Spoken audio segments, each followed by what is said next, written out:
श्री स्वामी समर्थ. नवरात्रीमध्ये बऱ्याच ठिकाणी घटस्थापना केलेली असेल. ज्यांना घटस्थापना करणं शक्य नाही त्यांनी निदान नवरात्रीमध्ये अखंड दिवा तरी लावला असेल.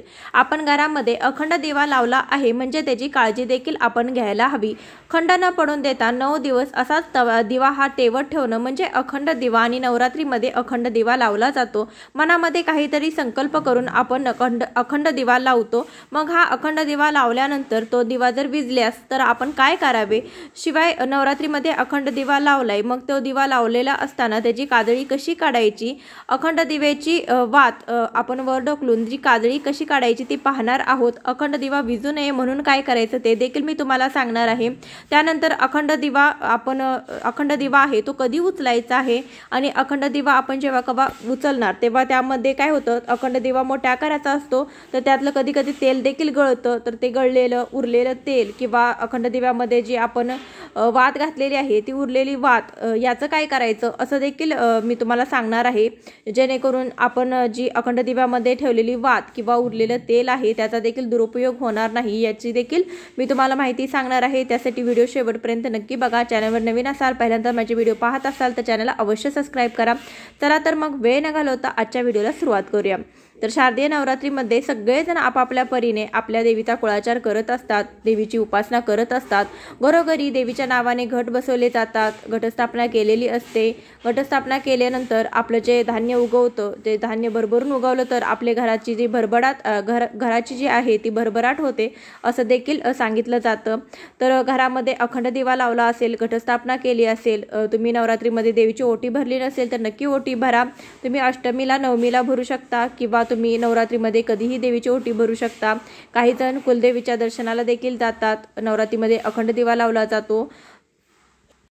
नवरात्रीच्या 9 दिवसामध्ये कन्यापूजन केलं जातं. देवीच्या मूर्तीवर टाकावर किंवा सुपारीवरती कुंकुमार्चन केलं जातं. दुर्गा सप्तशतीचा पाठ केला जातो. असं प्रत्येक जण आपापल्या परीने देवीची उपासना करत असतो. आपल्या घरामध्ये अखंड दिवा लावला आहे म्हणजे आपण त्याला एकटं सोडून कुठेही बाहेर जायचं नाही किंवा तुम्ही दिवसभर बाहेर गेला तरी रात्री तुम्हाला घरी यायचं आहे आणि अखंड दिव्याची काळजी घ्यायची आहे. त्यामधलं तेल संपत आलं तर त्यामध्ये भर घालायची आहे. त्यामधली वात विजत आली तर आपण त्याची काजळी काढून वात पुन्हा उंचवायची आहे. तर काजळी कशी काढायची ते मी पहिल्यांदा तुम्हाला दाखवते. तर अखंड दिवा हा पसरट आणि मोठ्या आकाराचा असावा, शक्यतो समयी नसावी. आणि दिव्यामध्ये तुम्ही कोणताही दिवा घेऊ शकता, यामध्ये काही नियम नाही. तुम्ही मातीचा घेऊ शकता किंवा दगडाचा नंदादीप देखील घेऊ शकता किंवा घरामध्ये जो काही मोठ्या आकाराचा दिवा असेल तो देखील तुम्ही घेऊ शकता. तर अखंड दिव्याची काजळी कशी काढायची, अखंड दिवा लावल्यानंतर थोड्या वेळानंतर त्याचं तेल कमी झाल्यानंतर बघा अशा पद्धतीने दिवा थोडासा शांत होऊ लागतो. तर यावेळेस आपल्याला त्याची वात उंचवायची आहे आणि दिव्यामध्ये तेल घालायचं आहे. तर तुम्हाला जर काजळी काढता येत नसेल तर सर्वात अगोदर तुम्ही दुसरा एक दिवा घ्या. त्यामध्ये तुम्ही जे काही दिव्यामध्ये या तेल किंवा तूप घालणार आहात, जे अखंड दिव्यामध्ये ते काही तेल आणि तूप घालतात तेच या मातीच्या दिव्यामध्ये तुम्हाला घालायचे आहे. आणि एक दुसरी वात बनवून घ्यायची आहे आणि अखंड दिव्यानेच हा दिवा आपण प्रज्वलित करून घेणार आहोत. म्हणजे त्याच दिव्याने हा दिवा प्रज्वलित करायचा आहे. तेलाच्या दिवाने तेलाचा दिवा प्रज्वलित केला जातो, तुपाच्या दिवाने तुपाचा दिवा लावला जातो. परंतु तेलाच्या दिवाने तुपाचा दिवा लावला जात नाही आणि तुपाच्या दिवाने तेलाचा दिवा लावला जात नाही. हा देखील नियम तुम्ही लक्षात ठेवावा. तुम्ही तेल घातलं असेल तर तुम्ही शेवटपर्यंत तेलच घालायचं आहे. तूप घातलं असेल तर तूपच घालायचं आहे. तेल आणि तूप दोनं मिक्स करून घालायचं नाही. तर इथे आपण दिवा लावलेला आहे, त्याची वात उंचवायची आहे. तर तुम्ही कात्रीच्या किंवा चिमट्याच्या मदतीने तुम्ही जी काही तुमच्याजवळ जी काही वात आहे ती वात तुम्ही अशा पद्धतीने हळुवारपणे पहिल्यांदा वर खेचायची आहे आणि त्यानंतर वर चिमटीत धरून आपण ही वात उंचवायची आहे. वात उंचवल्यानंतर लगेचच त्याची काजळी काढायला जाऊ नका, थोडा वेळ थांबा. थोड्या वेळानंतर बघा जी काही ही ज्योत आहे ती ज्योत खूप मोठ्या प्रमाणात प्रज्वलित होते आणि मोठा प्रकाश पडतो. तोपर्यंत आपल्याला थांबायचं आहे. वात उंचवल्यानंतर जेव्हा ज्योत मोठी होती त्यानंतरच आपल्याला चिमट्यामध्ये ती काजळी घेऊन ती काजळी अलगद काढायची आहे. म्हणजे दिवा विझला जात नाही आणि आपण सहजपणे दिव्यातली काजळी काढू शकतो. तर अशा पद्धतीने तुम्ही काजळी काढायची आहे. दिव्यामधल्या तेलामध्ये तुपामध्ये भर घालायची आहे. अशा पद्धतीने काजळी काढली तर दिवा ही विझणार नाही. जर अखंड दिवा तुम्ही लावलेला असताना अखंड दिवा जर विझलास म्हणजे शक्यतो काय होतं, तुम्ही जर रात्री दिव्यामध्ये तेल वगैरे तूप घालून झोपला असला तरीही सकाळी कधी कधी दिवा विझलेला असतो. तर दिवा विझलेला असल्यानंतर म्हणजे दिवा शांत झालेला असल्यानंतर तुम्ही काय करावं, तर दिवा शांत झालेला तुम्ही पाहिला तर तुम्ही पहिल्यांदा स्वच्छ आंघोळ करून घ्यायचे, स्वच्छ कपडे परिधान करायचे आहेत आणि त्यानंतर आपण दिव्याला एक दुसरा मातीचा दिवा घ्यायचा आहे आणि त्याच दिव्यातील वात काढून तुम्ही त्या मातीच्या दिव्यामध्ये ठेवून ती प्रज्वलित करायचे किंवा तुम्ही त्या तेलामध्ये बुडवून दुसरी वात मातीच्या दिव्यामध्ये ठेवून प्रज्वलित करायचे. त्यानंतर त्या दिव्यातलं तेल वात काढून घ्यायची, दिवा स्वच्छ धुवून घ्यायचा. त्यानंतर दिव्यामध्ये पुन्हा दुसरी वात आणि तेल घालायचं. त्यानंतर देवी पुढे आपण नतमस्तक व्हायचं आहे, देवीला नमस्कार करायचा आहे आणि हात जोडून देवीची माफी मागायची आहे की हे देवी आई, माझ्याकडून चूकबोल होऊन हा जे मी संकल्प करून लावलेला अखंड दिवा आहे तो विझला आहे, तर मला कृपा करून माफ कर. आम्ही सगळे तुझीच लेकरं आहोत आणि आमच्या झालेल्या चुका तू पोटात घालणार नाही तर कोण घालणार, असं सांगून आपण देवीला विनवणी करायची आहे की माझ्याकडून झालेली चूक आहे त्या चुकीची मला क्षमा कर, असं माफी मागून आपण पुन्हा जी काही दिवा आहे तो दिवा पुन्हा एकदा प्रज्वलित करायचा आहे. तर ही झाली दिवा विझल्यानंतर काय करायचं ते. तर दिवा विझू नये म्हणून तुम्ही दिव्यावरती काचेचं झाकण वगैरे ठेवू शकता. दिव्या विझू नये म्हणून दिव्याला वारं लागून द्यायचं नाही. दिवा लावला असेल तर तिथे आपण फॅन वगैरे लावायची नाहीत. तर आपण जर पसरट आकाराचा दिवा घेतला असेल तर त्याची कात्रीने वात कशी उंचवायची ते देखील मी तुम्हाला दाखवते. तर मोठ्या पसरट आकाराचा तुम्ही जर असा दिवा घेतला असेल तर वात पुढे ढकलून घ्यायची. तर या अगोदर मी तुम्हाला चिमट्याने काजळी कशी काढायची ते दाखवलं. यानंतर बघा आता कात्रीने काजळी कशी काढायची ते दाखवलं. वात पुढे उंचावून घ्यायची, ज्योती मोठी होस्तोवर वेट करायचा. ज्योत मोठी झाल्यानंतर मोठा प्रकाश झाल्यानंतर आपण चिमट्यामध्ये त्या कात्रीच्या पुढच्या टोकामध्ये आपण ती काजळी घ्यायची आहे आणि ती काजळी साईडला काढायची आहे.